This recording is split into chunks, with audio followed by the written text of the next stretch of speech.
starter. Det er der masser af de her kører, der har problemer med. Til dem, der så først, der er en afdeling fra Grænsted, hvor at Michael Christensen var ude at køre. Han har tradition for at køre i en klasse uden stående start, og han havde kæmpe problemer med at få indøvet den teknik. Men det gør Henrik Lilja super, og det gør italienerne op foran altså også. Så det bliver meget spændende at følge de to, der starter i forreste række. Men det er klart, at italieneren, som vi kan se til højre i billedet, holder på pole position og kommer først tættest ind i svinget, hvis altså han får en god start. Og det ser han ud til at gøre, Lilja. Og igen her, synes jeg faktisk, Lilja viser lidt svaghed her. Det skuffer mig lidt. Han er lidt svag på starten, men han holder sin anden plads. Han kæmper her, og det var godt lukket af for Henrik her. Men prøv at se italieneren her. Han trækker godt fra. Han har lidt problemer med det sving, der kommer ud til langsiden, og derfor så har han lidt svært ved at trække fra. Og der så vi lige Sonny Persson faktisk kommer godt op. Så det er altså Sonny, der også viser takter her i tørvejr. 19 kører er til start i finalen i KZ2-klassen, hvor vi her ser Henrik Lilja i tæt duel med Frederik Højrup Hansen. Og Frederik Hansen, der kommer fra Vojens, viser også rigtig gode takter i præfinalen. Og det ser ud til, at det holder her. Feltet stadig rimelig samlet, i hvert fald på de første 7 pladser. Og der var faktisk 20 tilmeldt her. Det er Christian B. Hansen, har desværre måtte trække sig. Han har simpelthen udlagt sin gearkasse og er desværre ikke i stand til at køre. Super ærgerligt for Christian, der havde sat sig rigtig godt op til det her race her. Henrik har ikke opgivet italieneren. Ligger tæt på her. Men prøv at se en fart italieneren har nede ad langsiden her, hvor han faktisk er lidt urolig på sin nedbremsning. Og det benytter Henrik sig af til at komme helt op bag kofangeren. Flotte billeder, der virkelig viser, hvor tæt det er. Her hvor vi ser Lilja i endnu et forsøg på at komme ind om. Her dykker han ned. Skal det lykkes for Lilja? De kører side by side, og et lille skub til italienske Gian Cavacciuti, men han beholder altså foreløbig sin placering på førstepladsen. Lilja er altså stadig på andenpladsen i løbet, og så kommer de ganske tæt lige efter Henrik Lilja. På tredjepladsen er det Frederik Højrup Hansen, 4 Michael Bo Andersen, og på femtepladsen er det så Sonny Persson.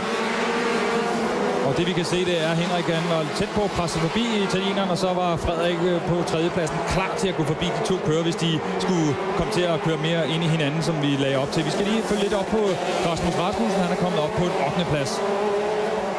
Og det var faktisk også der, han startede, men vi kan så lige se på, at han under starten mistede en del placeringer, og så ved at køre sig op igennem feltet igen. Men det er altså som om, at nu kan vi først se tiden om et øjeblik, at han lægger lidt afstand i italienske Gian Cavacciuti. Cavacciuti har en anelse problemer med en meget løs go-kart. Hvis man prøver at kigge lidt tæt på, når de kører i forhold til Henrik Lilja, så er han meget ustabil i svingene. Der er ingen tvivl om, at han har en motor, der trækker måske lidt bedre end Henriks, men hans kart den er altså ikke så godt opstillet som Henrik Liljas. Der er ingen tvivl om, at Henrik kommer væsentligt bedre rundt på banen. Og så er det så spørgsmål, om man kan omsætte det til en overhaling. Der ser vi igen, hvordan italieneren går ud med en lille smule baghjulsudskridning. Og det kan koste dyrt i et langt heat, fordi baghjulene bliver ekstra slidte, når han har de der udskridninger. Der ser vi lige starten igen. Ser Lilja til højre i billedet. Undskyld, til venstre i billedet, men Cavacciuti bedst fra start, og Lilja bevarer sin anden plads. Og så kan vi altså se, at der er lidt boksning her. Vi kan rigtig godt se i det her, at Lilja næsten er nede på tredjepladsen, må altså... Og det hul, der bliver lavet, det er Rasmus Rasmussen, der slet ikke kommer fra den start der. Det er så det, der han er ved at indhente nu. Han kører også nogle gode tider, Rasmus, og er på vej op gennem rækkerne. Men et rigtig godt race her i KZ2-klassen, hvor Lilja bliver ved at finde den lille blottelse fra italienske Cavacciuti. Og det er faktisk sådan, at Cavacciutis far er konstruktør af den her go-kart, GP-kart, og den er så opkaldt efter hans søn. Han var ikke ret gammel, dengang han begyndte at producere den her go-kart, og han hedder Gian Pierre, og derfor kommer G'et og P'et. Det er simpelthen for navnet af hans søn, og det må så sige, det er jo ret stolt at ligge og gå rundt i en go-kart, man selv har lagt navn til. Og netop i tredje afdeling på Roskilde Racing Center, der så vi en rimelig hård duel i kvalifikationen mellem netop Cavacciuti og Henrik Lilja. En duel, der endte med, at Lilja måtte parkere karten i græsset. En duel, hvor han følte sig en lille smule bortdømt, tror jeg godt, jeg kan tage sige. Sonny Persson har opgivet at hænge på feltet her. Ligger på en 6. plads, kan ikke rigtig hænge på Morten D. Jensen, der slutter det her femmands gruppe A her. Så er der et hul ned til Sonny Persson. Men og her skal vi så i pitten en tur. Lars Søby har en snak med Dan Jacobsens mekaniker. Christian, I ligger sidst lige i øjeblik nummer 2. Hvordan har det været hele dagen? Ja, det har gået fint nok. Vi har ligget og testet noget motor, og vi har prøvet med noget dæk. Men det har gået fint nok. Vi har en helt ny kører ud at køre, så for os så gælder det ikke om at vinde med. Vi skal bare ham til at køre stærkt. Det er sandelig et barsk selskab, du har lukket ham ud i. Det er nogle dyre lærepenge, er det ikke det? Og det må man sige. De går til den i dag, og feltet op foran dag, det er utroligt tæt. Ja, jeg kan se, vi har jo Lilias mekaniker stående her lige ved siden af mig. De er jo godt op at køre jo. Ja, men det er helt vildt at se i dag. Normalt så plejer vi jo bare at have en 2-3 i front, og så resten af feltet. Men i dag, der har vi næsten hele feltet samlet i front, så det er jo fedt at se på. Tak skal du have, Christian. Held og lykke. Det var så let. Og mens vi har været en tur i pitten, ja, så kan vi konstatere, at der ikke, som man også har kunne se på skærmen, har været nogen ændringer i top 5. Men der kan vi se, hvordan sammenholdet er i dansk go-kart. Det var Christian B. Hansen, som faktisk har måttet trække sig på grund af hans defekte gearkasse. Og så melder han sig på om søndagen som mekaniker for en af hans gode venner, Dan Jacobsen. Og Dan Jacobsen er debuterende her i klassen. Det kan vi også se på resultatet. Han ligger på en 17. plads og faktisk sidste mand, der kører på asfalten herude. Men dejligt at se. Fantastisk sammenhold, Christian B. Hansen. Altså god hjælper. Fortsat italienske Gavaciuti i spidsen for finalen i KZ2-klassen. Michael Lilja.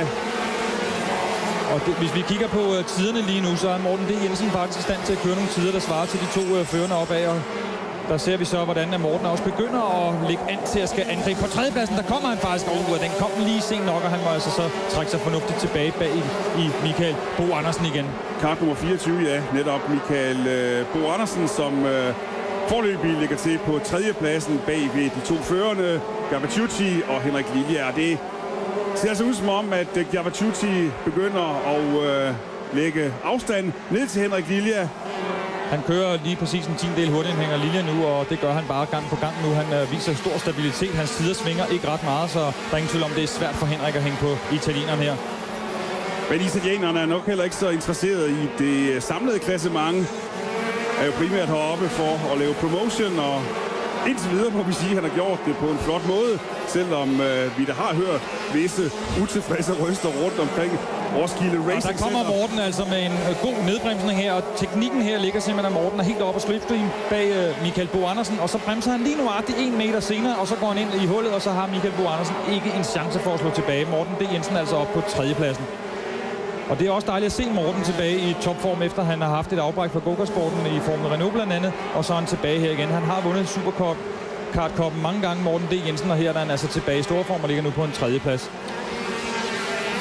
Og jo Danmarksmester i 2006. Ja, det var faktisk sådan, at han startede aktivt op med go-kart igen sidste år, og fik så meget hurtigt en ribbensskade. Han ramte en køb for voldsomt, og så knækkede han simpelthen ribben. Det gav ham en lang ufrivillig pause, og han kom så tilbage til Danmarksmesterskabet, som han så vandt på Rødby go-kartbanen. Der ser vi lige overhældning igen. Angrebet. Men dejligt bedre her, hvordan man overhælder i en go-kart, det er det med at ture og give gas ned ad langsiden. De er altså næsten op på 140 km/t ned ad den her langside, og så lige bremsen meter senere end konkurrenten, ja, så er man altså forbi. Og det ser faktisk ud som om Morten, han formår at køre nogle tider, der er konkurrencedygtige med Henrik Liljas, så det kan godt være, at vi skal have en kamp om andenpladsen. Apropos snakken for et øjeblik siden om fair play, så vi jo også i præfinalen, at